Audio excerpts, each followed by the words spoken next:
नमस्कार, जनता टीवी देख रहे हैं आप। मैं हूं आपके साथ अमन त्रिपाठी। बुलेटिन का आगाज करेंगे बड़ी और अहम जानकारी के साथ। ये बड़ी और अहम अपडेट, अर्धकुंभ 2027 की तैयारियों की डेडलाइन तय कर दी गई। श्रद्धालुओं की सुरक्षा का जिम्मा अब एआई और ड्रोन के पास रहेगा। सीएम पुष्कर सिंह धामी ने हाई लेवल बैठक की। बैठक में सभी विभागों के अधिकारी मौजूद रहे। वहीं सभी काम समय पर पूरा करने के निर्देश दिए गए। वहीं 31 अक्टूबर तक तैयारियों की डेडलाइन तय कर दी गई है। हर व्यवस्था चाक चौबंद करने के आदेश दिए गए। ये बड़ी और अहम जानकारी आपको बता दें, इस वक्त की ये बड़ी खबर। अर्धकुंभ 2027 की तैयारियों की डेडलाइन तय कर दी गई है। श्रद्धालुओं की सुरक्षा का जिम्मा अब एआई और ड्रोन के पास होगा। वहीं सीएम पुष्कर सिंह धामी की ओर से ये हाई लेवल बैठक की गई। ये बड़ी और अहम जानकारी आपको बता दें, इस वक्त की ये बड़ी अपडेट।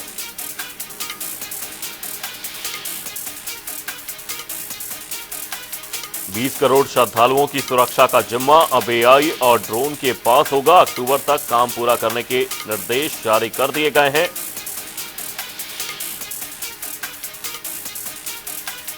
वहीं सीएम पुष्कर सिंह धामी ने सोमवार को सचिवालय में हाई लेवल बैठक कर प्रशासन को एक्शन मोड में ला दिया है। उन्होंने स्पष्ट शब्दों में कहा कि अधिकारियों के पास अब अतिरिक्त समय नहीं है। पुलों की सेफ्टी का ऑडिट, नए घाटों का निर्माण, एआई आधारित भीड़ प्रबंधन, इंटीग्रेटेड कमांड कंट्रोल सेंटर और तकनीकी पदों पर त्वरित नियुक्ति, सभी काम तय समय सीमा में पूरे करने होंगे।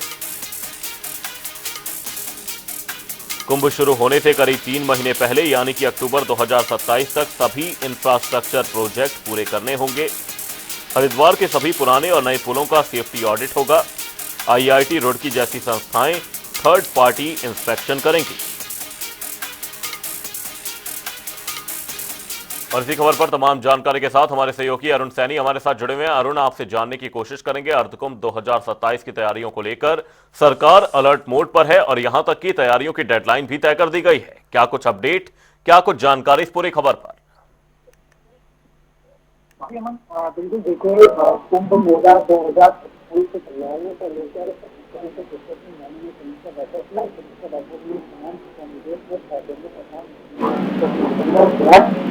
तैयारियां चल रही है, तैयारियां चल रही है, कितनी तैयारियां वो मेरा प्रशासन के जो अधिकारी है उनके साथ तो उनसे तमाम मुख्यमंत्री ने दिया, जिसके साथ ही निर्देश देने का काम भी मुख्यमंत्री पुष्कर सिंह धामी ने किया। उन्होंने कहा कि कुंभ होने से 3 महीने पहले अक्टूबर माह तक 31 अक्टूबर की डेडलाइन दी गई है और 31 अक्टूबर तक कुंभ मेला 2027 को लेकर तमाम तैयारियां जो है करनी होगी और उन तैयारियों को लेकर फिर एक समीक्षा बैठक होगी और पूरी तैयारियां जो है वो करके जो है वो पूरा ड्राफ्ट जो है वो जो ब्यौरा है वो तैयार किया जाएगा। इसी के साथ ही मुख्यमंत्री पुष्कर सिंह धामी ने मेला प्रशासन को स्वच्छता के साथ साथ जो अखाड़े हैं उनके भूमि आवंटन को लेकर के हो, जो समाज जो है जो बड़ी संख्या में वहाँ पे पहुंचते हुए श्रद्धालु पहुंचते हैं तो उनके जो टैंक है, टैंक लगाने को लेकर के हो, आवाज पहुंच, इस तरीके की तमाम तैयारियां पूरी करने के निर्देश मुख्यमंत्री पुष्कर सिंह धामी ने दिए। कुंभ मेला को लेकर पूरी तरीके से शासन प्रशासन सरकार अलर्ट मोड पर इस वक्त नजर आ रही है। तमाम समय पर जो है बैठक भी की जा रही है। तमाम तैयारियों का जायजा मुख्यमंत्री पुष्कर सिंह धामी खुद स्वयं धरातल पर उतर कर ले भी रहे हैं। हरिद्वार में भी उन्होंने कई तरीके के जिसमें निरीक्षण किया। इस तरीके से तमाम तैयारियां कुंभ मेले को लेकर चल रही है और आगे आगे तैयारियां होती किस तरीके से तैयारियां होती होती है वो तमाम चीजें भी देखने वाली है। और साथ ही अरुण, इस दौरान जो सबसे बड़ी बात देखने को नजर आई कि तकनीक पर इस दौरान ज्यादा भरोसा सरकार ने जताया है। एआई यहां पर भीड़ प्रबंधन करेगा। 20 करोड़ श्रद्धालुओं का जिम्मा एआई और ड्रोन पर दिया गया है, तो इसे किस तरीके से देखते हैं आप? देखिए, जब भोजन होता है तो इसमें सुरक्षा की इंतजाम जरूर करने होते हैं। कई चीजें तकनीकी तौर पर करनी होती है, किसी बड़ी फोर्स या फिर इस तरीके के जो फोर्स है वो नहीं लगाई जाती है। कई बार किसी तरीके की दिक्कत भी होती है, तो ऐसे में ड्रोन से पूरी निगरानी मेले के क्षेत्र की जो है वो रखी जाएगी। ड्रोन के माध्यम से पूरी सुरक्षा के दृष्टिगत या कहाँ पर क्या किस तरह की घटना भी होती है या कुछ होता है तो उसकी तुरंत जानकारी मिल सके, इस पर तुरंत कार्रवाई इस पर हो सके। इसके साथ ही एआई के माध्यम से भीड़ प्रबंधन, क्योंकि भीड़ प्रबंधन में बहुत बड़ी चुनौती दी जाती है ऐसे आयोजनों में, और काफी जो है मशक्कत इसके लिए करनी पड़ती है। तो इसके लिए तकनीकी का सहायता जो है वो ली जा रही है, और इसके माध्यम से तमाम भीड़ प्रबंधन हो या फिर सुरक्षा के दृष्टिगत हो या फिर स्वच्छता हो, तो ऐसी तमाम निगरानी जो है ड्रोन के माध्यम से तमाम चीजें जो है वो तकनीकी माध्यम से वहां पर की जाएगी। और सरकार के कहना है कि कुंभ मेला जो होगा वो एक भव्य आयोजन यहाँ पर किया जाएगा। किसी प्रकार की जो भी यहाँ पर श्रद्धालु आएंगे गंगा स्नान करने के लिए, कम 5 के लोग आएंगे, स्नान आएंगे, उन्हें किसी प्रकार की कोई दिक्कत परेशानी का सामना यहाँ पर करना नहीं पड़ेगा। सरकार पूरी व्यवस्था के लिए जो है तैयार है। श्रद्धालुओं की सुरक्षा का जिम्मा अब एआई और ड्रोन के पास होगा। बने रहेगा अरुण हमारे साथ, जल्दी आपका रुख करेंगे। आपको बता दें, सीएम पुष्कर सिंह धामी ने हाई लेवल बैठक की है और इस दौरान अर्धकुंभ 2027 की तैयारियों की डेडलाइन भी तय कर दी गई है।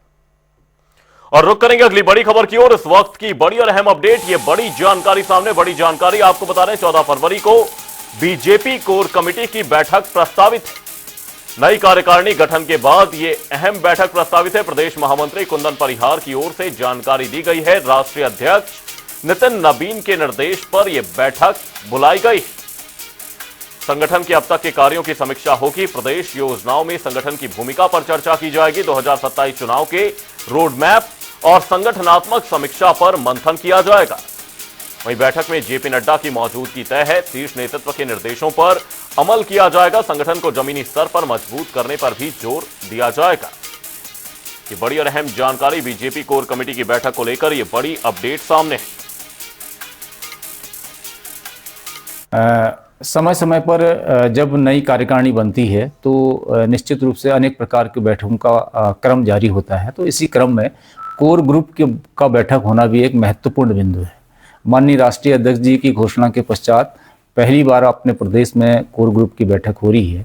इस कोर ग्रुप की बैठक में अभी तक हमको क्या क्या काम केंद्र की ओर से हमको दिए गए थे, कितने काम हमने उसमें किए, हमारी प्रदेश की अपनी क्या योजना है, उस योजनाओं पर हम कितना खरा उतरे हैं, आगे हमारा 2027 का क्या रोड मैप होगा, उन सब विषय बिंदु पर इसमें चर्चा की जाएगी। और जो भी करणीय कार्य होंगे आगे, तो उस सब को भी उसमें चर्चा होगी। और निश्चित रूप से जो माननीय पूर्व हमारे निवर्तमान राष्ट्रीय अध्यक्ष जगत प्रकाश नड्डा जी उसमें यहाँ पर 14 तारीख को आ रहे हैं, तो उनका जो हमारे वरिष्ठ लोग हैं उनका जो कोर ग्रुप है उन सबको पाथी प्राप्त होगा। और जो भी उनके द्वारा दिशा निर्देशन होंगे निश्चित रूप से हम उनको निचले स्तर पर ला करके कार्यकर्ताओं को अवगत कराएंगे और उस पर हम काम करेंगे। और तमाम जानकारी के साथ हमारे सहयोगी अरुण सैनी हमारे साथ लगातार बने हुए हैं। अरुण, आपसे जानने की कोशिश करेंगे, बीजेपी कोर ग्रुप की बैठक प्रस्तावित है, क्या कुछ अपडेट, क्या कुछ जानकारी इस पूरी खबर पर? देखिए 14 फरवरी को देहरादून में भारतीय जनता पार्टी की घोषणा की थी जो प्रदेश की नई कार्यकारिणी का गठन हुआ। उसके बाद ही पहली कोर कमेटी की बैठक हो रही है। इस बैठक में जो है वो जो नए फैसले बने हैं, जो कार्यकारिणी में शामिल हुए हैं, उन्हें तरीके से प्रशिक्षण हो, आगे किस तरीके से निकाल करना है, इसके बारे में तमाम जानकारी दी जाएगी। और अभी तक जो इस तरीके से काम किया पर भी चर्चा होगी। और इसकी कोर कमेटी के जरिए 2027 की तैयारियों का इस तरीके से सिविल यहाँ से बढ़ेगा। और 2027 की तैयारियों को लेकर के कोर कमेटी बैठक जो है वो हो रही है। 2027 है, अभी क्या तैयारियां करनी है, आगे कोई जनता के बीच में किस तरह से जाना है, ये तमाम चीजों की चर्चा बैठक में होगी। और इसी के साथ साथ ही इस बैठक में एक और जो है महत्वपूर्ण विषय है जो इसमें चर्चा होगी। भारतीय जनता पार्टी ने हाल ही में सर्वे कराए हैं और एक सर्वे अभी भारतीय जनता पार्टी ने भी कराया था, जिसमें विधायकों के जो फीडबैक लिया गया था, उनके कार्य का पूरा फीडबैक जो है वो सर्वे में लिया गया। तो इस पर भी चर्चा संभव मानी जा रही है, इस पर भी चर्चा बैठक में होगी।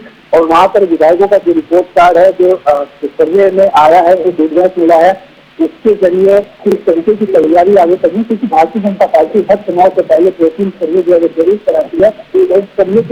सर्वे के बिहाफ पर जो है आगे के कार्यक्रम भारतीय जनता पार्टी तय करती है। तो इसके जो सर्वे आया है, इस सर्वे के आधार पर ही आगे के कार्यक्रम तय किए जाएंगे।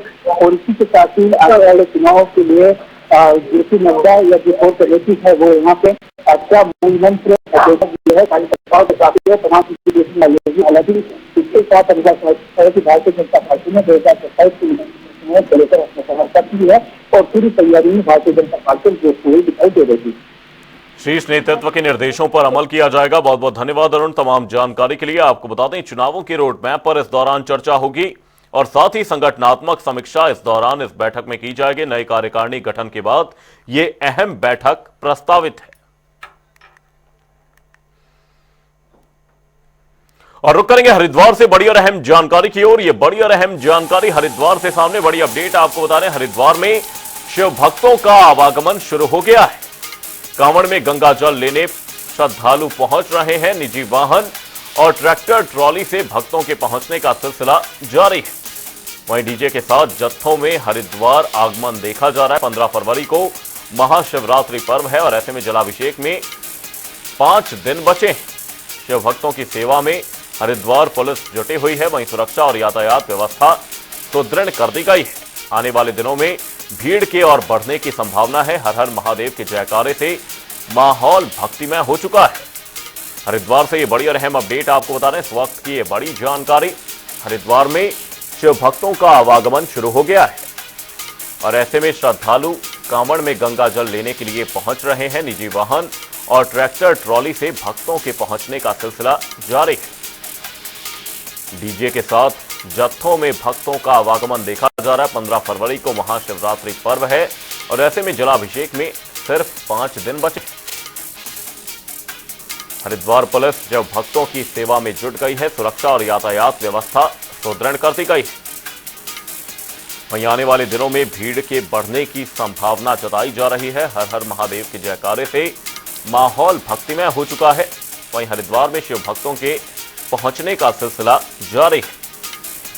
कांवड़ में गंगा जल लेने के लिए श्रद्धालु पहुंच रहे हैं। निजी वाहन और ट्रैक्टर ट्रॉली से भक्तों के पहुंचने का सिलसिला जारी है।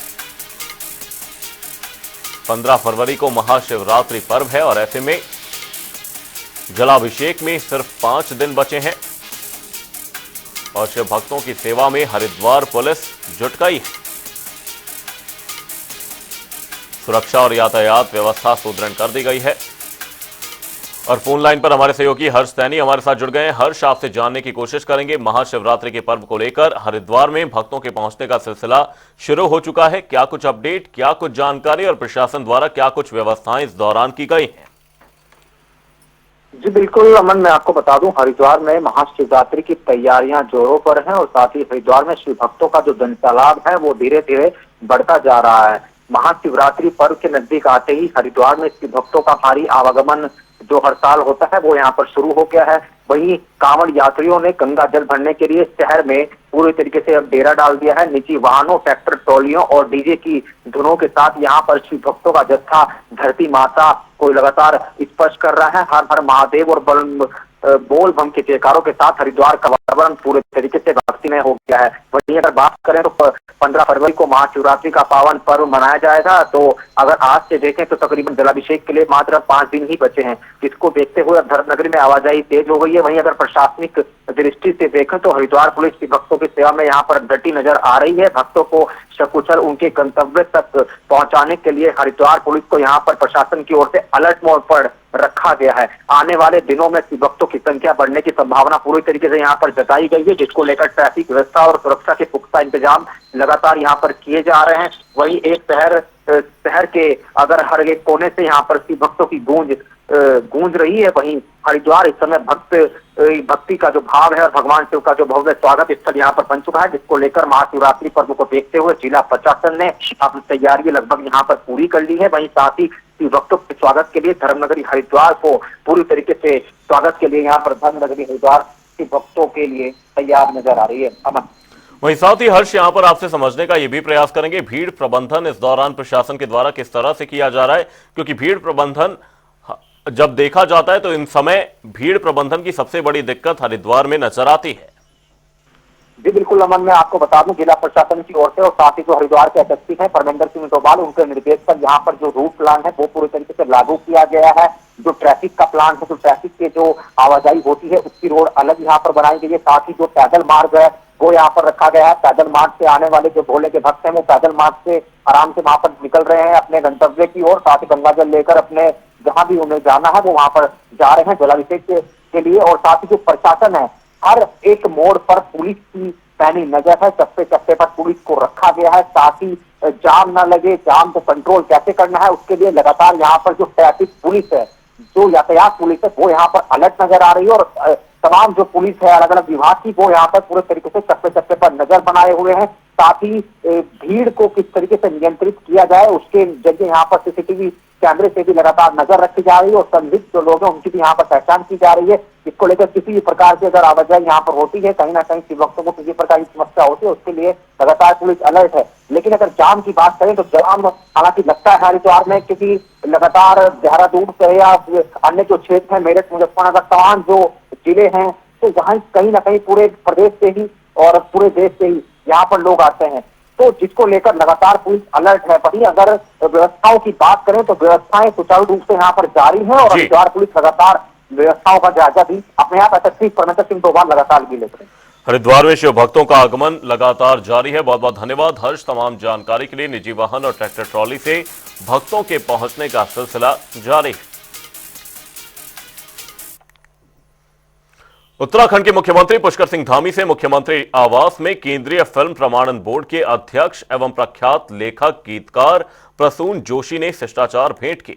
इस दौरान कला, संस्कृति, साहित्य और सिनेमा से जुड़े विषयों पर चर्चा की गई। वहीं मुख्यमंत्री ने उत्तराखंड की सांस्कृतिक विरासत और राज्य को फिल्म निर्माण का केंद्र बनाने के लिए सरकार की नीतियों की जानकारी दी है।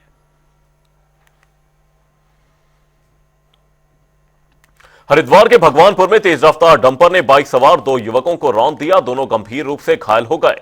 वहीं गुस्साए राहगीरों ने चालक को पकड़ा और पुलिस हिरासत में लिया। वहीं आपको बता दें, घायलों को देहरादून अस्पताल रेफर किया गया है। तेज रफ्तार और लापरवाही हादसे की मुख्य वजह बनी। वहीं फिलहाल डंपर को कब्जे में ले लिया गया है और मामले की जांच जारी है।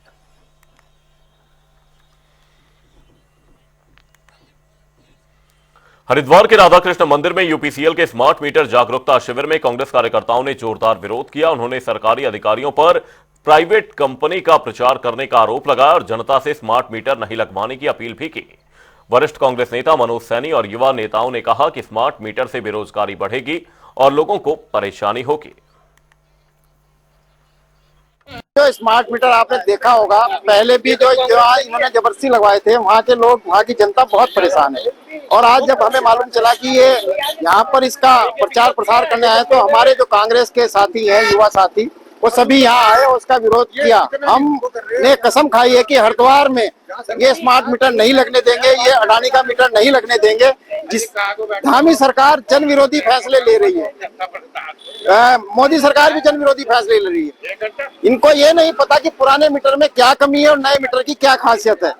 इतना ही नहीं, यहाँ पर सरकारी अधिकारी जो बैठे हैं वो एक प्राइवेट कंपनी का जो स्मार्ट मीटर है उसका प्रचार भी कर रहे हैं। ये जनता के साथ धोखा है और हम इस तरह का जो धोखा जनता के साथ हो रहा है उसे किसी भी कीमत पर नहीं होने देंगे। और हम सरकार की ईंट से ईंट बजा देंगे, लेकिन आम उपभोक्ताओं के यहाँ स्मार्ट मीटर नहीं लगने देंगे। हमारी मांग है कि पहले मीटर धामी के यहाँ लगे, यहाँ के विधायक के यहाँ लगे, यहाँ के सांसद के यहाँ लगे, यहाँ के जितने जनप्रतिनिधि पार्षद हैं उनके यहाँ लगे, तब जाकर अब हमें दिखेगा। इनका कहना अभी वहाँ वो लगवा ही नहीं रहे हैं, तो आम जनता को क्यों ये बरगला रहे हैं। मसूरी की मॉल रोड पर प्रतिबंधित समय में वाहनों की एंट्री को लेकर बड़ा विवाद खड़ा हो गया है। नगरपालिका द्वारा शासकीय कार्य के नाम पर जारी विशेष प्रवेश पासों के दुरुपयोग का आरोप लगा है। टैक्सी यूनियन का दावा है कि इन पासों से पर्यटकों का अवैध परिवहन किया जा रहा है। वहीं पुलिस और नगरपालिका की भूमिका पर सवाल उठ रहे हैं, जबकि प्रशासन ने जांच कर कार्रवाई का आश्वासन भी दिया है। इस गाड़ी के ऊपर हमारी काफ़ी दिनों से निगाहें थी। ये गाड़ी लगातार, ये डीएल नंबर गाड़ी रजिस्टर्ड है और अपने होटल से सर ये सवारियां लेके किंगरेग में सवारियों को मिसगाइड करते हुए कि नीचे 100-100 रुपये में गाड़ियां मिल जाती हैं, अपने होटल से सवारियां लेके किंगरेग आती है, जिस विषय में हमने इस गाड़ी को आज पकड़ा है वहाँ पे। क्या है पूरा माने? आपने ये भी बताया कि इसका नगर पालिका से पास जारी हो गया, किसके नाम पर ये रजिस्टर्ड है, और दिल्ली में ये अनरजिस्टर्ड होगी तो उत्तराखंड में तो रजिस्टर्ड नहीं हुई है। हमारा वही कहना है सर प्रशासन से कि दिल्ली में 10 साल इस गाड़ी के पूरे हो चुके हैं, वहाँ पे ये गाड़ी डी रजिस्टर्ड हो चुकी है। जब ये गाड़ी वहाँ डी रजिस्टर्ड हो चुकी है तो फिर ये उत्तराखंड में किस हिसाब से चल रही है? और अगर ये उत्तराखंड में चल रही है तो इस गाड़ी ने अब तक उत्तराखंड में रजिस्ट्रेशन कैसे ले लिया? नगर पालिका ने इस गाड़ी को पास के आधार पर दिया है। राजीव जैन जी के नाम पे ये गाड़ी का जो इन्होंने पास जारी किया, किस आधार पे, किस होटल से ये चल रही है? इस तरीके से हमारा कारोबार, हमारे रोजगार का ये लगातार हनन कर रही है गाड़ी। जिस चीज को लेकर हम प्रशासन के पास आए थे, पर प्रशासन ने मात्र एक पोल्यूशन के ऊपर इस गाड़ी का चालान करके इस गाड़ी को छोड़ दिया है। पर क्या मानते हैं किसी उच्च अधिकारी की गाड़ी के नाम पे है क्या? सर गाड़ी जो है ये दिल्ली में माइक्रो फाइनेंस के नाम पे रजिस्टर्ड है, और यहाँ पे जो पास है वो राजीव जैन जी IRS के नाम जी उनके नाम पे पास जारी किया गया है गाड़ी का। सवारी को आती है इसमें? नहीं, हम कहीं लेके नहीं जाते, हम सीधे नीचे माल रोड पे छोड़ते हैं बस। हमारा ये काम है कि हम ऊपर से उन्हें नीचे तक छोड़ते हैं बस। वो थोड़ा पर्सनल थे, घर के बंदे थे, इसलिए सर मैं उनको वहाँ छोड़ने गया था। और वैसे पर ये आरोप है कि आप सवारियां भी ढोते हैं इसमें? नहीं सर, मैंने भैया को बोला भी था, वो जबरदस्ती बोल रहे हैं कि ऐसा करते हैं, पर सर आज तक किसी ने मुझे सवारी ढोते हुए नहीं देखा हुआ सर। होम स्टे के द्वारा चल रही है ना ये? होम स्टे के माध्यम से चलती है ना? तो होम स्टे का नाम क्या है? Sir summer cloud stay. Summer cloud stay किसका है ये? सर ये राजीव जैन जी का है। हाँ, वही अभी हमें ट्रीट कर रहे हैं, मतलब उन्हीं के। ठीक। रुक करेंगे अगली खबर की ओर। उत्तराखंड की सियासत में बयानबाजी एक बार फिर से तेज हो गई है। मुख्यमंत्री पुष्कर सिंह धामी द्वारा विपक्ष पर देवभूमि की पहचान से समझौते का आरोप लगाए जाने के बाद अब कांग्रेस ने इस पर कड़ा जवाब दिया है। चुनाव प्रचार अभियान समिति उत्तराखंड के अध्यक्ष प्रीतम सिंह ने सरकार की जिम्मेदारी पर सवाल खड़ा करते हुए कहा कि राज्य में कानून व्यवस्था और डेमोग्राफिक बदलाव रोकने की जिम्मेदारी विपक्ष की नहीं बल्कि सत्ता में बैठी सरकार की है। सत्ता में बैठे हुए लोगों से कहना चाहता हूं कि भाई सरकार हमारी है या बीजेपी की है, पहले तो मुख्यमंत्री ये स्पष्ट करे। अगर सरकार बीजेपी की है तो ये दायित्व किसका है? ये दायित्व तो सरकार का है ना। हमारे चाहने या ना चाहने से कुछ हो रहा है? हम चाहें कि ऐसा हो जाए, भाई आपकी जिम्मेदारी है। अगर डेमोग्राफिकल चेंजेस हो रहे हैं, रोकने की जिम्मेदारी किसकी है? और मैंने सदन के अंदर भी कहा था कि डेमोग्राफिकल चेंजेस की हम बात करते हैं, लेकिन देश के नागरिक को प्रत्येक जगह जो जमीन खरीद करके रहने का अधिकार है। अवैध रूप से कोई रह रहा है, सरकारी भूमि पर किसी ने कब्जा किया, तो कौन कार्रवाई करेगा? ये विपक्ष कार्रवाई करेगा? ये कार्रवाई तो सरकार करेगी ना। धामी जी के पास कहने के लिए कुछ नहीं है। मुख्यमंत्री एकल महिला स्वरोजगार योजना को संबोधित कर रहे हैं सीएम पुष्कर सिंह धामी। क्या कुछ कह रहे हैं आपको सुनवाते हैं। क्योंकि जब एक महिला सशक्त होती है, मजबूत होती है, तो न केवल अपने परिवार को और समाज को सशक्त बनाती है, संवारती है, बल्कि देश और समाज की उन्नति में भी बहुत महत्वपूर्ण योगदान देती है। जहां स्वयं आगे बढ़ती है, वहीं दूसरों को भी आगे बढ़ाने का काम करती है।